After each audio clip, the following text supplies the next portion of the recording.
السلام علیکم ورحمۃ اللہ۔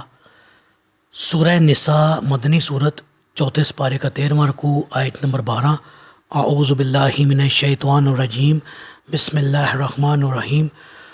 وَلَكُمْ نِصْفُ مَا تَرَكَ أَزْوَاجُكُمْ إِن لَّمْ يَكُن لَّهُنَّ وَلَدٌ فَإِن كَانَ لَهُنَّ وَلَدٌ فَلَكُمُ الرُّبُعُ مِمَّا تَرَكْنَ مِن بَعْدِ وَصِيَّةٍ يُوصِينَ بِهَا أَوْ دَيْنٍ وَلَهُنَّ الرُّبُعُ مِمَّا تَرَكْتُمْ إِن لَّمْ يَكُن لَّكُمْ وَلَدٌ فَإِن كَانَ لَكُمْ وَلَدٌ فَلَهُنَّ الثُّمُنُ مِمَّا تَرَكْتُم من بعد وصية توصون بها أو دين وإن كان رجل يورث كلالة أو امرأة وله أخ أو أخت فلكل واحد منهما السدس فإن كانوا أكثر من ذلك فهم شركاء في الثلث من بعد وصية يوصى بها أو دين غير مضار وصية من الله واللہ علیم حلیم۔ اور تمہاری بیویوں کی اگر اولاد نہ ہو تو ان کے ترکہ سے تمہارا نصف حصہ ہے، اور اگر اولاد ہو تو پھر چوتھا حصہ ہے، اور یہ تقسیم ترکہ ان کی وصیت کی تعمیل اور ان کا قرضہ ادا کرنے کے بعد ہوگی۔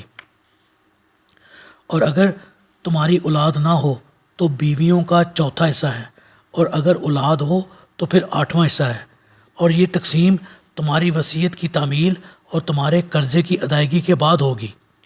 اگر میت کلالہ ہو، خواہ وہ مرد ہو یا عورت ہو، اور اس کا ایک بھائی اور ایک بہن ہو تو ان میں سے ہر ایک کا چھٹا حصہ ہے، اور اگر بہن بھائی زیادہ ہوں تو وہ سب تہائی حصہ میں شریک ہوں گے۔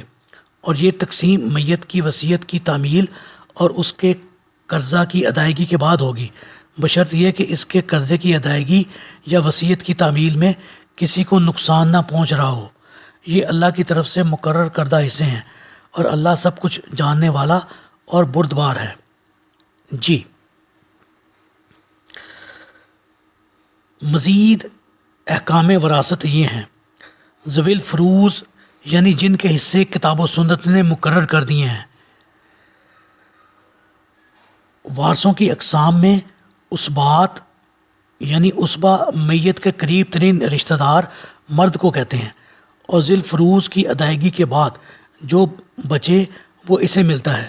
جیسے سعد بن ربیع کے بھائی کو آپ نے 2 بیٹیوں کا 2/3 اور بیوی کا 1/8 باقی 24 میں سے 5واں حصہ دلایا تھا۔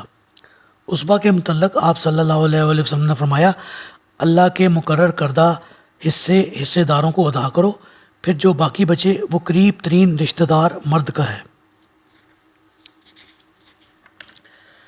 بسا اوقات ذی الفروض اسبہ کے ساتھ مل کر اسبہ بن جاتے ہیں۔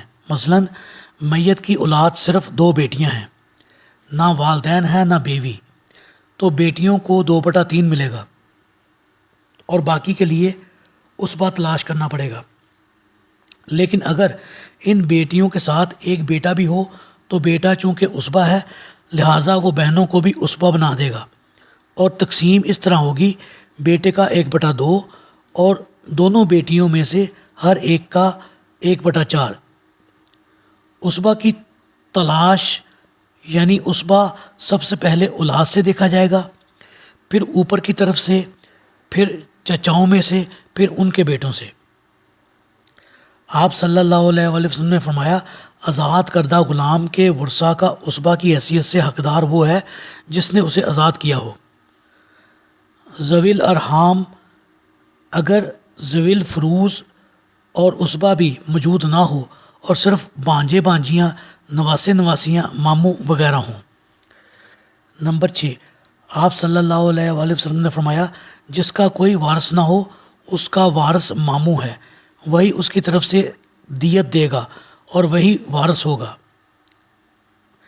اللہ تعالیٰ سے دعا ہے اللہ تعالیٰ ہمیں وراثت کے معاملے میں حق پر قائم رہنے کی اللہ تعالیٰ ہمیں توفیق عطا فرمائے، آمین۔